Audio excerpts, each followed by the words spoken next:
हाँ दोस्तों, तो आज मैं लेकर गया हूँ आप लोग के लिए open as non inverting amplifier. ठीक है, इन्वर्टिंग एम्पलीफायर में हम लोग क्या करते हैं, इन्वर्टिंग एंड में सप्लाई देते थे। नॉन इन्वर्टिंग में क्या करेंगे, नॉन इन्वर्टिंग एंड में सप्लाई देंगे। नॉन इन्वर्टिंग एंड मतलब देखिए, ओपन में प्लस माइनस करके इंडिकेटेड होता है। इन्वर्टिंग एंड माइनस डिनोट होता है, नॉन इन्वर्टिंग प्लस से। तो ठीक है, हम लोग डायरेक्ट सप्लाई दे दिए हैं यहाँ बैटरी से। बैटरी का इंटरनल कनेक्शन कैसे होता है वो आपको इन्वर्टिंग वाले में बताया गया है, वहाँ से आप देख सकते हैं। ठीक है, तो ये पूरा हमारा जो पावर सप्लाई हुआ, ये हमारा पावर सप्लाई हुआ। ये पावर सप्लाई क्या हो गया, ग्राउंड, ये ग्राउंड से पॉजिटिव एंड, ग्राउंड से पॉजिटिव एंड, ये पूरा हमारा ये यहाँ पे आ गया। ठीक है, अब ग्राउंड पॉजिटिव एंड से कहाँ जा रहा है, डायरेक्ट इन्वर्टिंग में। तो यहाँ से डायरेक्ट हम लोग ओपन के inverting and, non inverting and में यहाँ पॉजिटिव जो लिखा है, यहाँ देखिए पॉजिटिव टर्मिनल है, तो पॉजिटिव में कनेक्ट कर देंगे। ठीक है, ये तो हो गया। अब नॉन इन्वर्टिंग इन्वर्टिंग एंड में क्या जा रहा है, मतलब निगेटिव टर्मिनल में क्या जा रहा है, ग्राउंड। तो ये रहा हमारा ग्राउंड। ग्राउंड से एक रेसिस्टर है R1 मान लेते हैं इसको। R1 को हम लोग 1 किलो ओम का ले ले रहे हैं। ठीक है, RF भी हम लोग 1K का ले ले रहे हैं। ठीक है, तो R1 है, R1 चला गया इन्वर्टिंग में। यहीं से एक और चला आया क्या, RF, ये चला गया आउटपुट में। और RL भी हम लोग ले ले रहे हैं 1 किलो ओम का। ठीक है, तो RL हमारा यहाँ पे ये है, ये भी 1 किलो ओम का। ठीक है, ये हमारा कनेक्शन हो गया।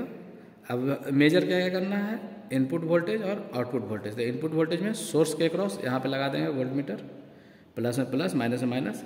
और आउटपुट में सीधा एम्पलीफायर के आउटपुट और ग्राउंड के बीच। तो एम्पलीफायर का आउटपुट यहाँ है, ग्राउंड यहाँ भी है, और यहाँ भी तो कहीं से ले सकते हैं। प्लस VCC माइनस VCC के लिए प्लस VCC माइनस VCC यहाँ पे पड़ा हुआ है। ठीक है, अब इसको हम लोग एक बार कनेक्ट करते हैं। देखिए थियोरेटिकली कैसे निकालेंगे, क्या बोलते हैं, नॉन इन्वर्टिंग एम्पलीफायर का क्या होता है गेन, 1 + RF/R1। ठीक है, तो अगर 1 लिए हैं तो 1 + 1/1 = 2। तो प्रैक्टिकली हम लोग का 2 हो जाएगा गेन। अब ये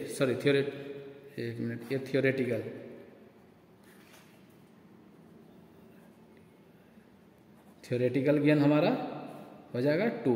कैसे, 1 + 1/1 = 2। ठीक है, अब प्रैक्टिकल क्या आता है, एक बार सर्किट बनाते हैं हम लोग। तो सर्किट बनाने के लिए यहीं से चलते हैं। आपको क्या बताया, यहाँ से ये पूरा बना हुआ है, यहाँ पॉजिटिव टर्मिनल, इसका सोर्स का पॉजिटिव टर्मिनल, ये कहाँ जा रहा है, ओपन के पॉजिटिव में चला गया। अब इसके ग्राउंड से निकला कितना, 1K में। 1K कितना है, यहाँ से देख लेंगे हम लोग, R10 है 1K का। तो 1K का R10 हम कनेक्ट कर लिए। अब ये कहाँ जा रहा है, इसका इन्वर्टिंग टर्मिनल, मतलब निगेटिव एंड में। तो यहाँ से लिए रेसिस्टर का दूसरा एंड इसका इन्वर्टिंग में। ठीक है, अब यहीं से देखिए एक और निकल रहा है कनेक्शन। तो यहीं से निकल रहा है, वो भी कहाँ जा रहा है, 1K का रेसिस्टर में। तो 1K का R11 यहाँ 1 किलो ओम का रेसिस्टर है, तो R11 को कनेक्ट कर देते हैं। ठीक है, और वो R11 फिर कहाँ जा रहा है, यहाँ से R11 कहाँ जा रहा है, ये जा रहा है आउटपुट में। तो आउटपुट को कनेक्ट कर दिए। अब आउटपुट से एक और रेसिस्टर जा रहा है लोड, तो आउटपुट से लोड ले लिए R12 को। ये कहाँ जा रहा है फिर वापस यहाँ से ग्राउंड। ठीक है, तो ग्राउंड हम यहाँ कनेक्ट कर दिए। ठीक है, अब देखिए हम लोग क्या क्या किए कनेक्ट, यहाँ से सोर्स का पॉजिटिव से, यहाँ के पॉजिटिव से चले ये सीधा इसे पॉजिटिव में। ठीक है, और यहाँ के ग्राउंड से चले R1, तो यहाँ के ग्राउंड से चले R1 1 किलो, और इस 1 किलो को ले जा करके इसके इन्वर्टिंग में लगा दिए। इन्वर्टिंग से एक और निकले RF। ठीक है, उसको निकाल करके यहाँ लगा दिए, और RF से चले गए आउटपुट में, और आउटपुट से एक और निकाले RL। ठीक है, और वो RL फिर वापस कहाँ चला गया, ग्राउंड। अब मीटर लगाना है हम लोगों को, तो मीटर कहाँ से, सोर्स के अक्रॉस। तो ये हमारा हो गया इनपुट वोल्टेज मेजर करने के लिए। तो सोर्स का पॉजिटिव में, पॉजिटिव, और ग्राउंड में यहाँ ग्राउंड। ठीक है, उसी तरह से अब लोड मेजर करने के लिए लोड वोल्टेज। तो ये रहा हमारा वोल्ट मीटर, इसको एक क्या बताया, आउटपुट से ओपन का, और दूसरा ग्राउंड। ठीक है, अब देखिए हम लोगों ने एक चीज़ और नहीं किया है, क्या, ओपेम को सप्लाई नहीं दिया तो क्या करेंगे, VCC देंगे प्लस 12 वोल्ट से देंगे प्लस V को, ये रहा प्लस V, और माइनस 12 वोल्ट से जब तक ये सप्लाई हम नहीं देंगे ये ओपेम वर्क नहीं करेगा। ठीक है, माइनस V। अब इसका सप्लाई एक बार ऑन कर लेते हैं। ठीक, इसको मिनिमम पे करके देखिए कितना आ रहा है, ये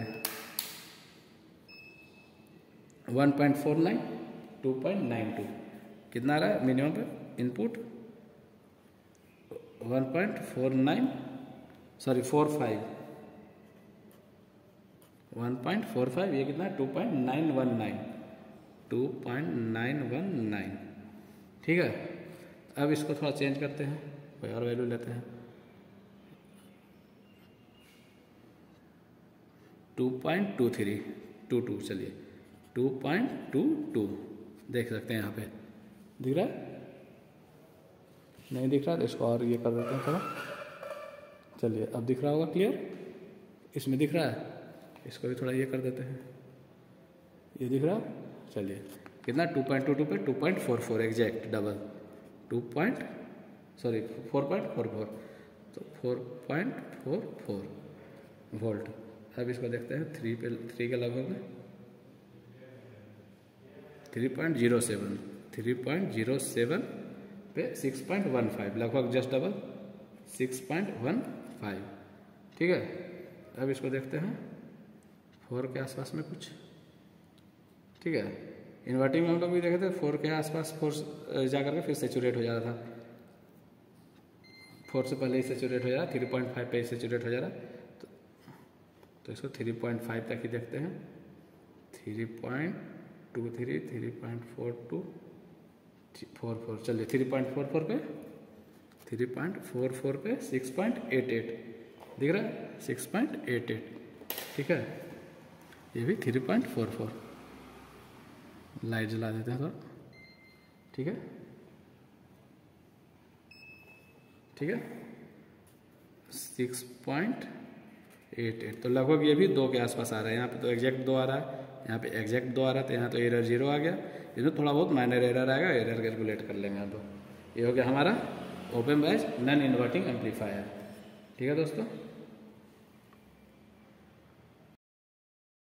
दोस्तों, तो ये हमारा हो गया ऑब्जर्वेशन टेबल, जो भी हम लोगों ने रीडिंग लिया उसके हिसाब से इनपुट वोल्टेज देख सकते हैं 1.45 पे और हमारा 2.919 आ रहा है। इसको हम कैलकुलेट करें तो हमारा गेन आएगा 2.01। थोड़ा सा एरर आ रहा है, बाकी आप सारे रीडिंग में देख सकते हैं। ठीक है, 2.22 पे 4.44 जस्ट डबल आ रहा है, 3.07 पे 6.15 ये जस्ट डबल से हल्का ज़्यादा आ रहा है, लेकिन अगर आप इसको अप्रोक्सीमेट भी किया जाए तो 2 ही आएगा। और 3.44 पे आ रहा है 6.88, ये भी एग्जैक्टली 2 आ रहा है। ठीक है, ये हो गया हमारा ऑब्जर्वेशन। दोस्तों अब ये हो गया हमारा जो किट जिस पे हम लोग काम कर रहे थे। ठीक है, इसका और जूम करके हम लोग देखना चाहें तो ये हमारा हो गया पावर सप्लाई और ऑपरेशनल एम्पलीफायर। ठीक है, और ये हो गया हमारा जो रेटिंग हम लोग रेसिस्टेंस का यहाँ से चेक कर रहे थे। ठीक है,